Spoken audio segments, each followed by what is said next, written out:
কালীঘাট থেকে মিছিল করে সার্ভে বিল্ডিং এর নিচের মনোনয়নপত্র জমা দিলেন মমতা বন্দ্যোপাধ্যায়। বাইরে বেরিয়ে এসে ডিলিটেড ভোটারদের নিয়ে মুখ খুললেন মমতা।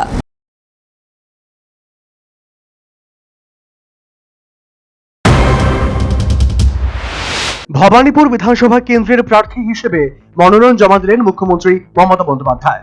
বুধবার বেলা 11:15 নাগাদ আলিপুর সার্ভে বিল্ডিং এ মনোনয়ন জমা দেওয়ার পর বাইরে বেরিয়ে এসে ডিলিটেড ভোটারদের নিয়ে মুখ খুললেন মমতা বন্দ্যোপাধ্যায়। তিনি বলেন, পরে নাম তুলে কি হবে, ভোটটাই তো দিতে পারবে না।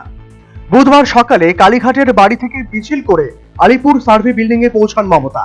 সেখানে মনোনয়ন জমা দেওয়ার সময় তার সঙ্গেই ছিলেন কলকাতার মেয়র তথা রাজ্যের মন্ত্রী ফিরহাদ হাকিম, কাউন্সিলর এবং মুখ্যমন্ত্রীর ভাই স্বপন বন্দ্যোপাধ্যায়, কার্তিক বন্দ্যোপাধ্যায়, ভাতৃবধূ কাজরি বন্দ্যোপাধ্যায় এবং দলের নেতা সন্দীপ বক্সী।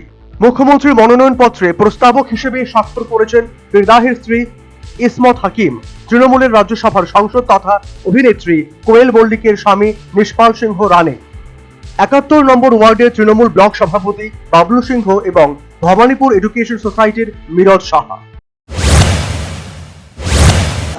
আমি আমার নমিনেশন যেমন ফাইল করলাম,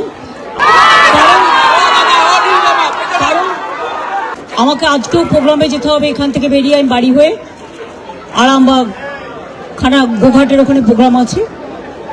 আমি মনে দুঃখ নিয়ে করছি, কারণ এত নাম বাদ দিয়েছে মানুষের। আমরা এখনো বলবো, এটা সুপ্রিম কোর্টেরই অর্ডার ছিল। 32 লক্ষ নাম উঠেছে 1,20,00,000-এর মধ্যে, সেটাও আমার কোর্টে কেস করার জন্য। বাদ বাকি 58 লাখ খোলাই হয়নি। তার মধ্যে কিছু বাদ হতে পারে, যারা ডুপ্লিকেট ভোটার বা মৃত ভোটার। নাম তুলে কি হবে, তারা তো ভোটটা দিতে পারবে না। সুতরাং এটা তো সুপ্রিম কোর্টেরই অর্ডার ছিল, যারা অ্যাডজুডিকেশন আছে তারা জেনুইন ভোটার এবং তাদের ভোটটা তোলা উচিত, এটা সুপ্রিম কোর্টই বলেছিল। তাহলে ফ্রোজেন করে দেওয়ার মানেটা কি, এটা আমার মাথায় ঢুকছে না।